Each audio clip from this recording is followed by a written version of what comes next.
Hi, everyone. Welcome to Academics of PA. I am excited to be back with two special guests to talk about early career academics. Being early in your career in academics, that makes more sense. So happy to welcome Anna Maria Dimand and Juniper Katz, and I'm going to let them introduce themselves to get started. Anna? Thank you so much. Hi, everyone. Thank you so much for joining us today. I'm Anna Maria Dimand. I am an assistant professor of public policy and administration in the School of Public Service at Boise State University. I just received my PhD in public affairs and a graduate certificate in public finance, procurement, and contract management from Florida International University in Miami. So I recently moved to Boise from Miami. I research issues related to public management generally and public policy. And specifically, I'm very excited to look into government contracting, collaborative governance, issues related to innovation, sustainability, and environmental policy. And further in our podcast, I'm going to tell you why I'm excited to research this thing. So just keep on with us. Thank you. So I'm going to pass on to Juniper for her to introduce herself as well. Hi, everyone. I'm so pleased to be here. Thanks for inviting me, Josie. So I'm Juniper Katz. I'm also a new assistant professor at the University of Massachusetts Amherst. I also moved from Colorado to Massachusetts during the pandemic this past June. I graduated from the School of Public Affairs at the University of Colorado, Denver, and didn't get to do the whole graduation thing because of the pandemic, but we'll get into all the juicy details about life as a new assistant professor during a pandemic. But I'm so pleased to be here. My research focuses on two areas. The first are topics related to nonprofit financial management, and that is an interest that is born out of my experience working at nonprofits and leading a small nonprofit for a while. And then my other interest is in land conservation and conservation policy implementation, policy feedback. So I research topics related to how government and nonprofit organizations and citizens mutually constitute and deliver public value through policy. I think that's about it for now. We can just dive into questions, or how's that sound, Josie? Thank you both so much. You're both so professional. I'm really going to have to step up my game. I thought I was going to hang out, and now y'all sound like you're prepared. I love that. Thank you. And I will try to be some version of myself that's not too bad. Well, again, we really appreciate you both being here in the sort of arc of this podcast. We have had some interviews where we talk about, so senior scholars reflect on how to be a good early career academic and particularly how to survive the job market. So now I'm really excited to hear from you all about the current job market and how you did survive it, and what I think a lot of us can learn from your experiences about how to do that better. But before we jump into those juicy details, as you said, Juniper, you started both to talk a little bit about why you chose to pursue a PhD in public administration, and I'm interested in learning a little bit more. Let's go in reverse order. How about Juniper? Can you start for us? Sure. So I can say that when I decided to pursue a PhD, I can tell you I did not understand what that meant, which is perhaps a good thing. But what I did know is that I love to learn. I've always been an extremely curious person. I believed that I would enjoy teaching, and I do. And most of all, I was excited about the freedom of an academic post. I had this perception that being in academia was kind of like the best of both worlds. You have this enormous institution behind you that's got resources and administrative capacity. And yet, as an academic, you have freedom to decide your schedule, pursue the things that interest you, that sort of thing. So I thought it would be a good fit for me. And I believed that ultimately I could do more for the world and in the world in my tiny way than I could in the kind of narrower field that I had been in. And as much as conservation and land and ecology and wildlife and all those things that I've done matter to me, I felt this little bit of a kind of narrowing as I was moving up the career ladder in my prior field. So I saw getting my PhD in public administration as a really good fit for the lived experience I already had, and also my intellectual and career goals. So a few people thought I was making a big mistake. People, practitioners that I talked to prior to entering the PhD program, and they saw it as kind of a dead end and not relevant to the real world. And I think there are challenges translating research into useful information. But this is the real world too, right? We are doing public service. We are teaching and producing research. So in any event, I'm really glad. I am so, so glad I chose to get my PhD, and in this field in particular, for sure. I didn't know I don't have an MPA degree. So I actually came in, not knowing who Weber was. In fact, I call him a Weber for the first year and nobody corrected me. So I didn't have the same. Sounds right. Go ahead. No, everyone makes that mistake now. Well, not my colleagues who, already knew who Weber was. In any event, I'll stop there, but I'm really quite pleased that I did pursue it. That's really exciting. And I think we've tried to explore the importance of this field in particular, providing relevant information, and is the PhD really the best place to do that? So I understand both sides of that for sure. Anna, how'd you come to the field?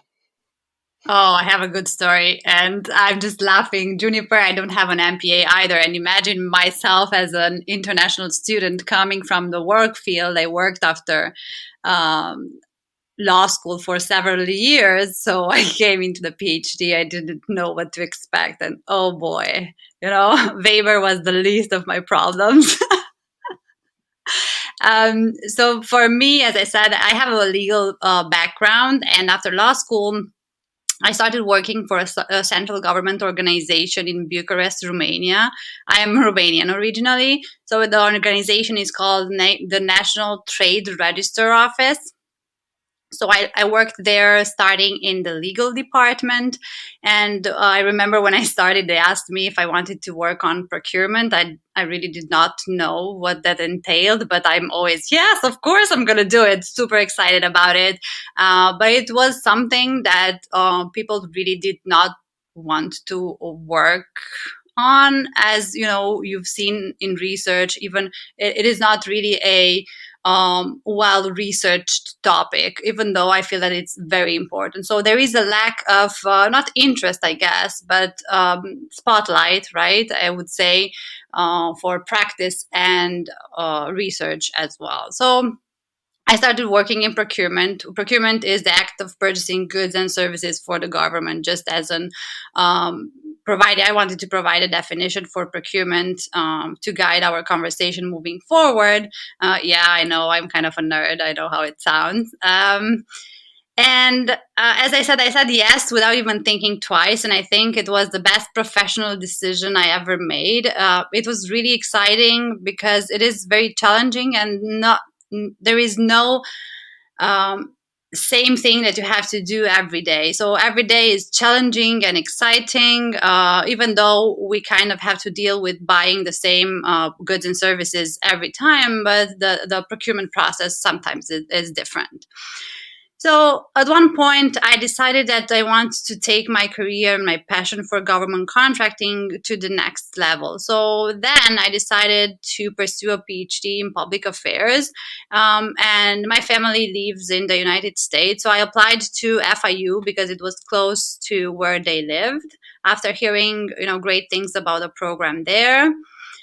And it was the only place I applied to, and I am very, very happy with my choice. I was very lucky and honored that they accepted me into the program.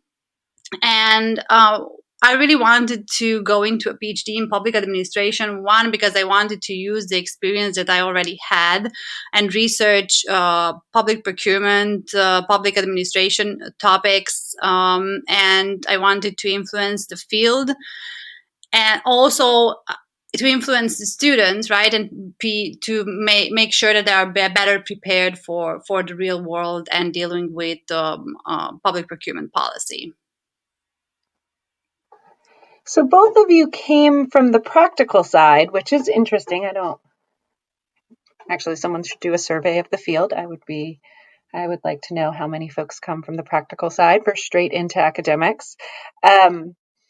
How about your colleagues in your PhD programs? Were they large cohort, small cohort, similar interests, different interests? Just kind of curious. For my part, the program at University of Colorado Denver is, I would say, medium-sized. Maybe I think there were 10 of us maybe in the original cohort. And it was a combination of people like myself who were kind of mid-career, who had 10 or so years of experience in some applied work. And then there was nobody, I don't think, okay, maybe there was 2 students who were kind of straight out of their master's degree program, still in their 20s. But most of us were somewhere in between, right? Varying levels of some career experience. And most of the people in my cohort graduated. A couple kind of transferred into a different program. One person left. I think 10 out of 12 or something like that completed. So that's pretty good, right? Yeah, that's great. And at FIU, the situation was sort of the same as at University of Colorado Denver. The difference, I don't know, you didn't touch upon that, Juniper, so I'm just noticing that our department was really, really diverse, and I loved that. We used to have these potlucks where we would bring a dish from our culture, and it was so exciting, a way to get to know each other, and also the food that we have. And actually, that was one of the things that helped me through the pandemic. I cooked all of those dishes, getting recipes from my friends, and that helped me not being able to eat out at restaurants. Can I just say, I really wish this interview was a potluck and that it would be nice to see the two of you in person again sometime soon, for sure.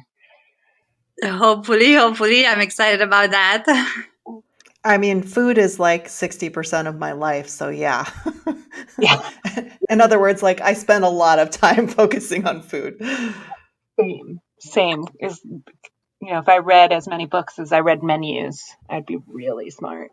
I don't actually go anywhere or make anything. I just read the menu and think about how nice it would be to go there and eat that food. What would I get? It's a thought experiment as far as I'm concerned.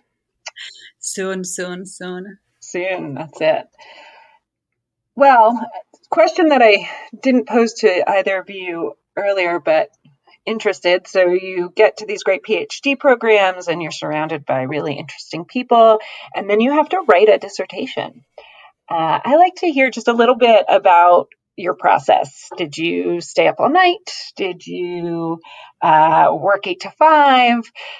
Did it just flow easily, or was it a real challenge? What was that sort of last big push in the PhD program like for both of you? Anna, you want to go first? Of course. Well, the dissertation writing process, I was lucky, and I realize that I didn't touch upon this in your previous question, and I'm going to use this time to address that. So you asked about the interest of our colleagues, and I was very lucky to have Evelyn Rodriguez Pleja now, previous Trammell, with me from the onset of my PhD. So we started with the same research interest in government contracting. I had the international experience, and she had the domestic experience, and together we really were kind of equipped with the skills to conduct research in this area. And our advisor, Dr. Arkadri, worked with us from our first year, to make sure that we develop a good dissertation idea. So we started my dissertation was on green procurement and government collaboration. And we started from the first year on the topic of sustainable public procurement. And for the dissertation, we split the sustainability. I focused on the green aspect and Evelyn on the social equity one. So I think that's where the dissertation process actually began. That's where we developed the idea, and everything that we have done from that point moving forward was towards the dissertation. So the first 2 years with classes, it was hectic, as you all know. After the comprehensive exams, when we had already the proposal, it was kind of difficult to move away from that structure that you have. And I think that it's something that everyone struggles with, to kind of move away from the structure of classes to your independence as a scholar. But again, we were lucky because we worked together as a team, and we motivated each other to stay on track, and we were accountable to each other. So I think that really, really helped. I did not have a 9-to-5 program in the PhD. I worked as much as I could when I could. And I worked a lot. I pushed myself very, very hard to do a lot, to publish besides my dissertation, to network. I was, and I still am involved in several organizations. I like to know our community, to be involved and engaged. So I really pushed myself. Again, I did not have a 9-to-5, but I tried to exercise as much as I could to be able to have the strength to do everything that I really wanted to do. So I think that's it in a nutshell. But I think that having that collaboration with Evelyn really helped both of us to stay on track and not get overwhelmed. Anna, you sound like a so put together person. I'm just unbelievably impressed. And hi, Evelyn. Juniper, how about you? Yeah, so I guess I didn't address from your previous question the diversity of interests in my program, and it does relate to this question too. There was very diverse interests, and nobody in my cohort exactly shared my interests. However, I was hired as a research assistant when I got into the program in the Workshop on Policy Process Research, WOPR for short, with professors Tanya Heikkila and Chris Weibel. And it was there that they brought me right in. It was amazing, actually. I didn't even know about it when I applied to the program. And Chris and Tanya had gotten a really big grant. And at the time, it was an NSF grant, Partnership in International Research and Education, I think it was called, PART. Anyway, I've got the acronym wrong. But what it meant practically was that I actually went to China for 5 weeks in it was actually before the program began. It was the summer before the program began. We all went to China as part of an interdisciplinary research team with engineers and social scientists looking at sustainable cities in China, with a diverse team of people from all around the US and other parts of the world. And so that was my introduction. It was amazing, super fun experience. And then when I got back to the United States and started the program and worked in the lab, their lab, I got exposed to the sorts of techniques that Chris and Tanya use. And they use policy process theories to study policy conflict, mostly in natural resources areas. So fracking, water, organic farming. I mean, they've got a really diverse research agenda together and as separate scholars themselves. And so I had the benefit of kind of being exposed. I was also not working a 9-to-5 job. The lab was like a 20-hour per week commitment, but it was also so integrated with what I was learning. I think it would have been really hard. People in my program did have jobs, and I'm just so grateful for my husband. Zach Katz supported us that whole time. Thanks, Zach. It would have been really tough to have done it without that support. So in terms of the dissertation development, one thing I did wrong or not as well as I could have is I sweated the details of the initial kind of plan. And I think I wasted a lot of time in that phase, because the fact of the matter is, when you actually get into research, things change, right? And I was kind of trying to like set it up and know the answers before it was happening. And so it took me like a year plus to develop the actual proposal. And then once the proposal was accepted, it seemed easy almost because I had sweated it so hard leading into it. But I guess the process, because I had had exposure to research design, I had already published a solo authored paper at that point with Chris and Tanya's support. So it was overwhelming. And I definitely, 90% of the time I was like, oh, this is crap. And I still sometimes like feel that way. You're like, oh God, this could be so much better, right? But I think we're always the biggest critics of our own work. Everything can be better, right? So I did use mixed methods, which is very challenging. I mean, once I really got into doing the research, you learn about kind of trying to reconcile the philosophies that underlie quantitative and qualitative methods. You learn about that in class, but then when I was actually doing it, those different philosophies of knowledge actually are very hard to incorporate. So I'm glad that I did mixed methods, and I also collected my own data, which I'm very glad that I did as well. But those were big hauls, big loads for a new scholar to do. So yeah, that was my experience. What great advice, right? Don't sweat the details. Plan is just as good as the paper it's written on. Once you get in there, lots of things change.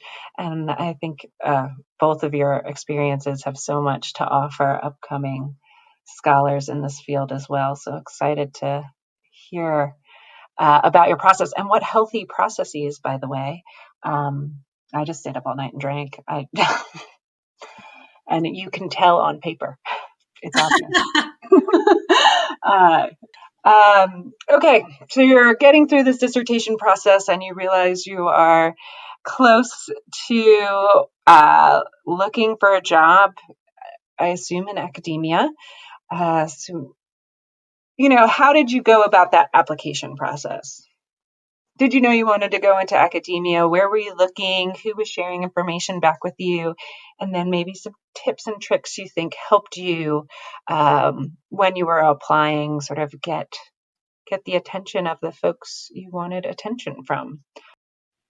Oh, yes. I have so many thoughts. And Juniper, you're right. I remembered. I forgot my dissertation already, but I did mixed methods too, and I gathered my own data as well. So I absolutely feel what you're explaining to everyone. So yeah. Regarding the job market process, it was a tough year. I think that for both of us last year, tough and interesting, and very happy to share my experience with all of you. But before I start, let me stress that it is very, very, very important that you plan ahead. I think that's a very common theme that keeps popping up when I think about the PhD overall and the goals for the job market. Either whether you want to go the academic route or the practitioner route, I think it's very important to plan ahead, because each roads need different type of preparation, different type of networks, different type of communities. But the common theme is start preparing early. I know that when you start a PhD, it's maybe the last thing that you're worrying about, most of all when you have all the classes and all the information being thrown at you. But please trust me on this, plan ahead. As it's important, as I mentioned, to think about what your goals are, if possible, and it's okay to change your mind throughout the process. So after you know what your goals might be, just trust me, focus on your goals. I was an international student. It was difficult to adapt to the first year, thinking about the difference in language and culture and change in mind in the mindsets, right? I started as a practitioner and then I transitioned to academia, but as I mentioned, is doable. So for the academic route, I'm going to focus now on the academic route because this is what my experience is, right? So what I did what the advice was, just make sure you publish. If not with your advisor, try to publish with your peers, which is something that we also did on my team and I. Get teaching experience if your department allows to, because the job market has become more and more competitive, right? Go to conferences. I can't stress that enough. Try to find funding, apply for awards, fellowship, whatever funding there is available. Try to apply for it and grow your network, create a peer group, because I cannot stress the importance of the community enough to be able to get through this PhD and the job market as well. As I mentioned, I had what we call, I guess, a PhD sister, Evelyn. We help each other throughout the PhD as well as the job market.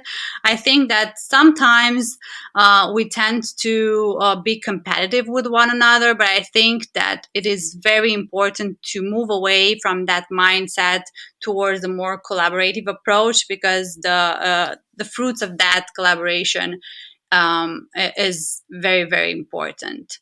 And in terms of different resources, I want to say that Hannah Leibovitz and I created a list with tips and tricks and information, conferences, awards, podcasts like this one that you're listening to that could be useful for you. It's on my Twitter pinned. So on my Twitter is @AnnaDimand, and you can find the list there. And I think that might be useful for you as a PhD student starting, or mid-career PhD student. That would be useful for you.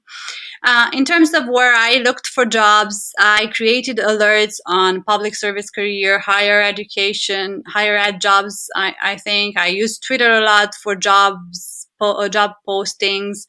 Again, our community shared postings with one another. Apply as early as you can. I don't know if all of you listening are familiar with the academic job market, but usually it starts around, let's say, August for the next year, right? So for example, August 2021 now is the beginning of the job market for academic year 2022-2023. So apply as early as you can. Another tip that I found useful to manage the postings was that I created an Excel spreadsheet with all the listings and deadlines and the information that was needed for each of them. And I monitored that. It was easy to manage. And another thing that I didn't think about. For your last year in a PhD, plan ahead again, because it's an expensive year. There are a lot of costs, for example, for graduation that I didn't think about, like the regalia or moving expenses. Sometimes you have to pay upfront and the universities will reimburse you.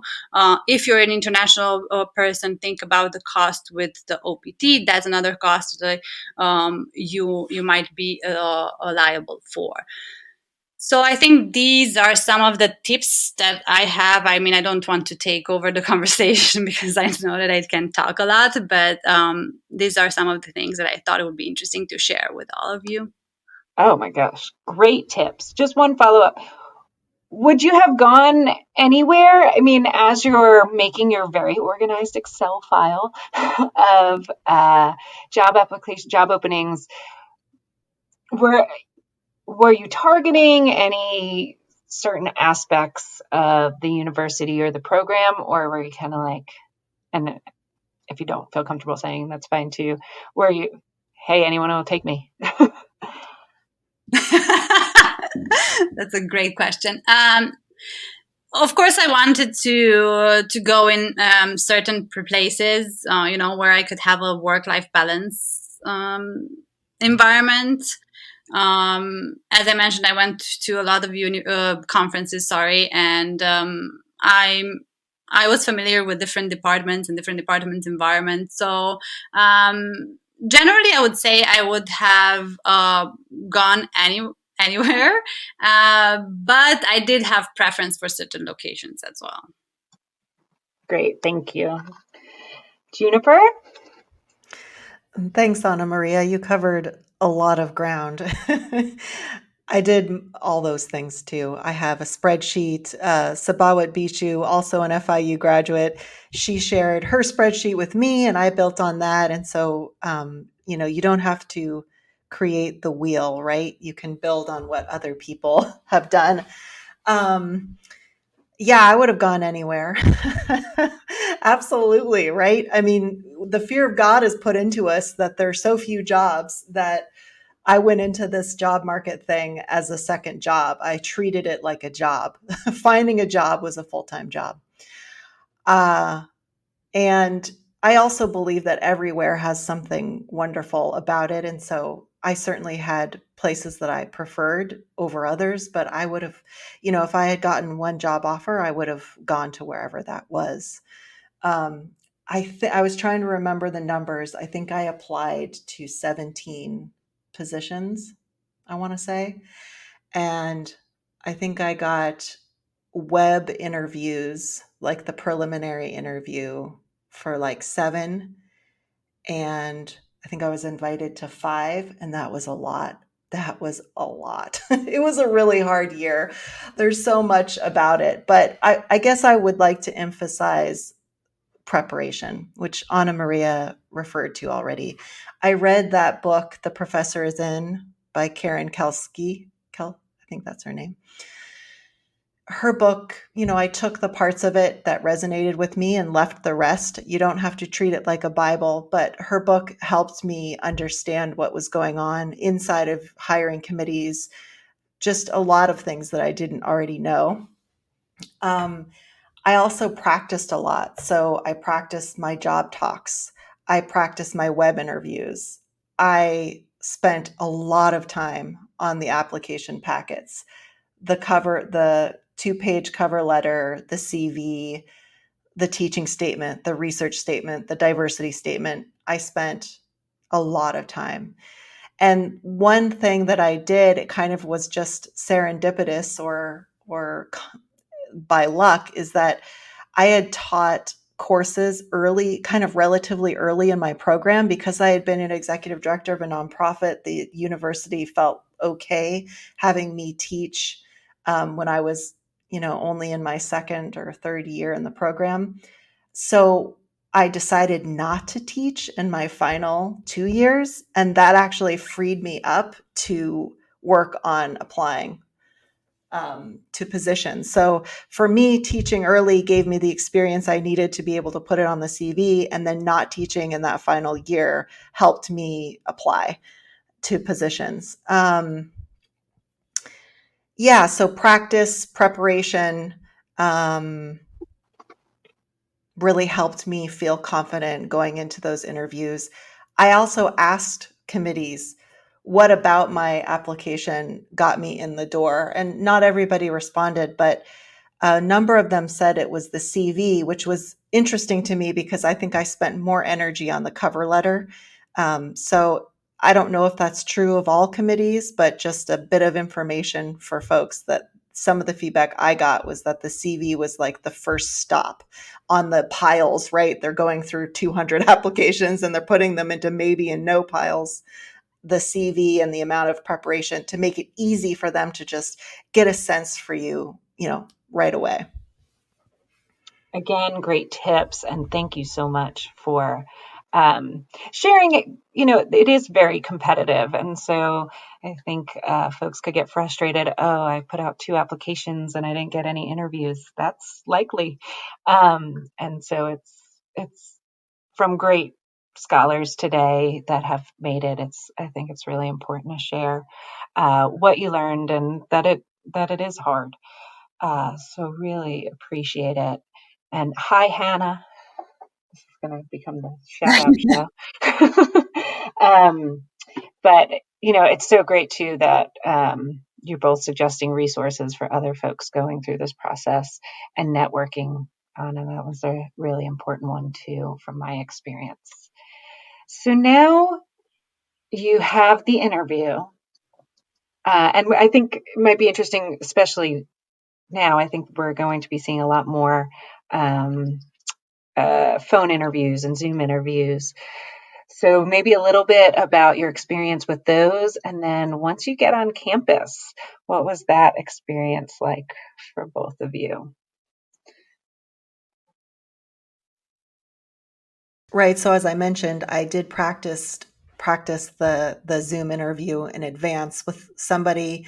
I asked somebody to be the interview committee and I gave them questions. And I'm so glad I did because the Zoom interview is, well, we're all probably better at it now than we were a couple years ago because our lives have been on Zoom. But it can somehow feel nerve-wracking to be on a video call. I don't know what there is about it that is so, I don't know, it's like being on camera. So practice was the first thing I did. In terms of the campus visit, I researched every single department I was visiting. So I looked at the faculty and the staff and tried to understand a bit about those folks, what their interests were, what they were teaching and researching. And I had spreadsheets with notes. I had trouble sleeping. I had terrible, terrible time sleeping on my interviews. In fact, I had one trip where I had 2 interviews that were back to back. So I didn't have a chance to go home. And that first night, I didn't sleep at all. And then the second night, I was still traveling. There was delays. It was 2:30 in the morning, and I was still on my way to that second interview.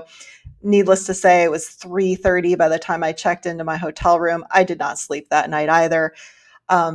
So I was going on two whole days of not sleeping, but I got that job. So the point there is, you can do it, right? Like, even if it seems like, oh, I'm having a meltdown, I'll never be able to perform if I'm low on sleep, you'd be amazed at what you can do. And I think the thing with the site visits is to just, listen, do your homework, and try to soak in the atmosphere while you're there so that you have kind of something. So I would go home and back to the hotel room and take notes on my experience so that I would remember, this is how it felt. This is who I met with. This is what we talked about, that sort of thing. Yeah. So that's just a little snippet. There's so much more, but that's a bit.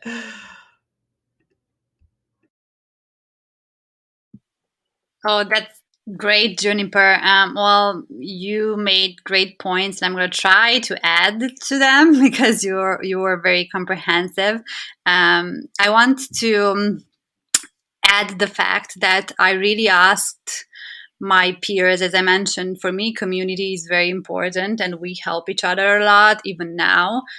So I shared the documents with my friends that were on the job market and made sure that I got their feedback, incorporated their feedback. My professors helped. We were all involved in this, right? Even for the interviews, for the Skype interviews, job talks, everybody was involved. We present in front of each other. We get feedback. This is wrong. This is good. It was very, very helpful. So the community in which we were brought up as scholars was very, very supportive. And I have Juniper, you mentioned Sibawit and Andrea were very supportive of me and of Evelyn as well. So we were all in this together. Get feedback. Don't be shy to ask, right, from individuals that you know. Ask for feedback because it's very important. Don't be shy. Please, please, please don't be shy. This is very, very important. That's for the Skype interview. I did as Juniper did. I took notes, and it is very interesting. It was before COVID, right? So we were not used with Zoom as much, but it makes a difference, right? I see when I compare how I feel when I teach face to face, the energy that you get from students, and then when you are on Zoom, it's a totally different thing, right? So it may be uncomfortable, but just plan for that too. And the advice Juniper gave y'all, I think is very, very good. Just practice before to be able to feel comfortable in that role of seeing yourself. If you don't like to see yourself, now you can minimize your camera and just see the person or persons that you're talking to, right? I know for me, it's weird to see myself. I really don't want to see myself when I talk. So I think that's for preparing for the flyouts. Yeah, Juniper, I feel you. I was very, very sick on the job market. So I had a cold. I think I have a ear and sinus infection. I was not hearing, or I didn't have a sense of smell. I was coughing all the time. I was so stressed. I was like, oh my God, I'm going like this on the job market, talking to people. But it went well. And as you said, you don't really know what you're capable of until you're right there and you're doing it because you have to do it. So I did, as Juniper said, I prepared ahead too. I did my research on each of the scholars involved in the process. I was present in our conversation. I asked questions. It's important to know that when you visit the campus, you're also looking, is this a place where I would see myself for the next years? Is this a place I will thrive as a scholar, right? So you're also interviewing them. You're not the only one being interviewed. So that's an important thing to have in mind. And something that I struggled with, right? I think that it's important for us to get out of the mindset of being a student or a PhD candidate and see yourself already as a scholar, as a professor, right? And have that attitude. So I think that's my addition to what Juniper said, because she was so good at talking about the process. I really think that I had like a... Anna, I want to follow up on something you said. So you're applying for these jobs, you're getting called in, but you're not just, they're not just interviewing you are interviewing them. And that is kind of a different mindset, but I think it's really, really important because you are making what could be a very long-term choice. You both are. So anything that you did or you were looking for that helped you sort of indicate that, yes, this is a place I want to be? That is a very good question. And in my decision-making process, I rely a lot on how I feel, right? If I feel comfortable, if I feel like myself, if I feel like I can be myself, right? And that's what I felt with the choice that I made. I really felt like myself. I felt like the conversation went so smoothly. I know that I usually talk a lot and usually conversations go well, but no, just the feeling that I had, in the conversation. I felt comfortable. I felt supported. I felt like my research was a good fit for the department.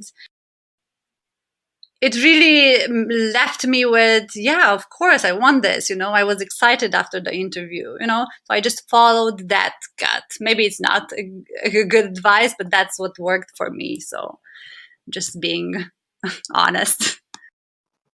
No, thank you. Juniper, anything that you saw that you were like, oh, this is absolutely the place for me, or no, I want to get out of here as fast as possible?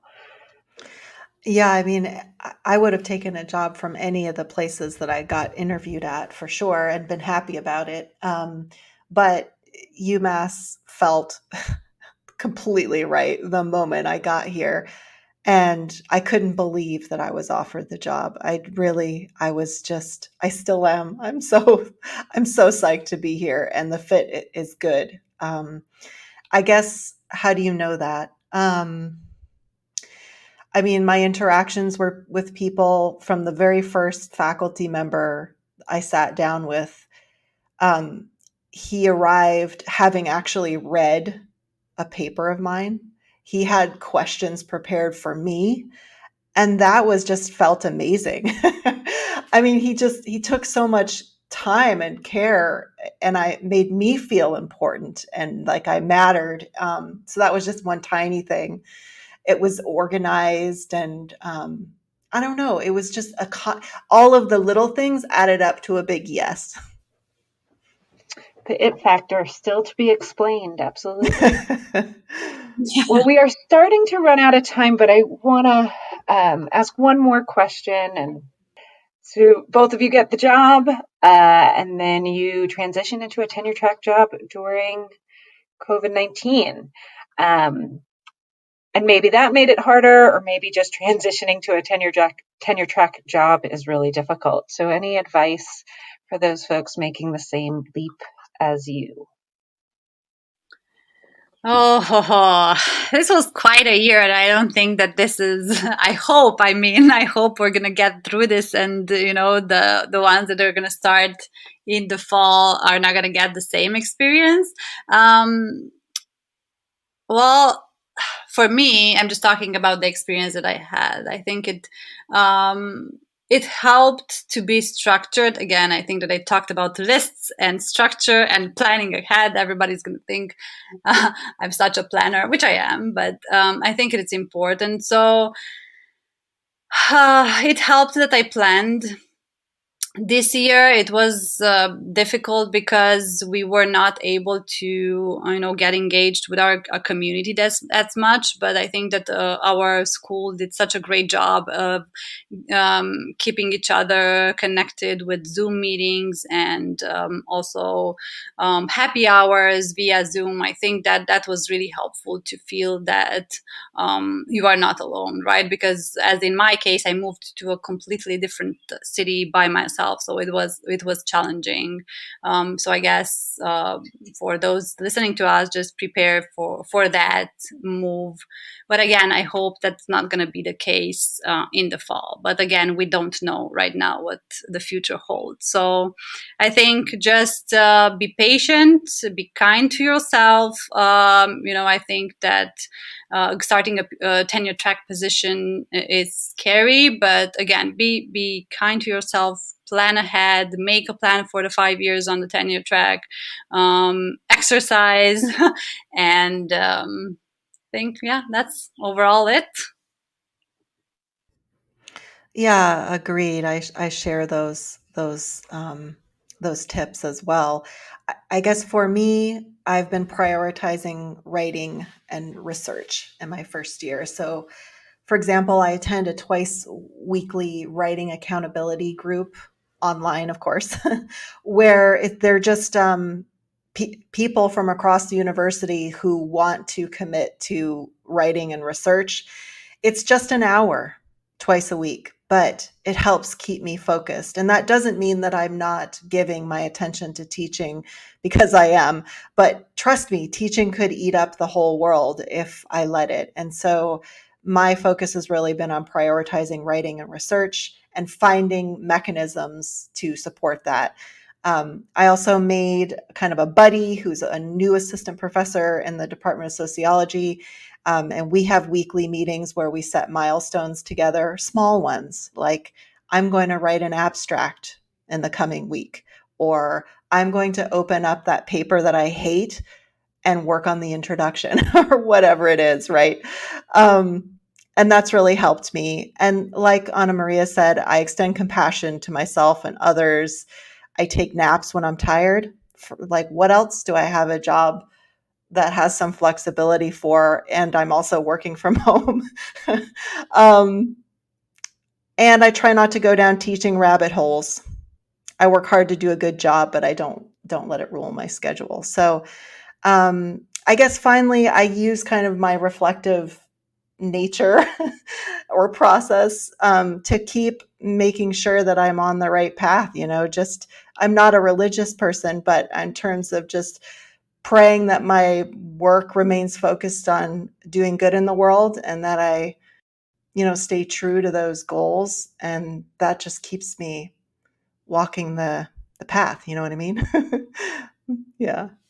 What a wonderful sentiment to end our conversation. I want to thank you both so much for this time, for the great insights, tips, tricks. And I'm lucky to know you both and a little bit better now. So thank you so much. And thanks everyone for listening. Thank you.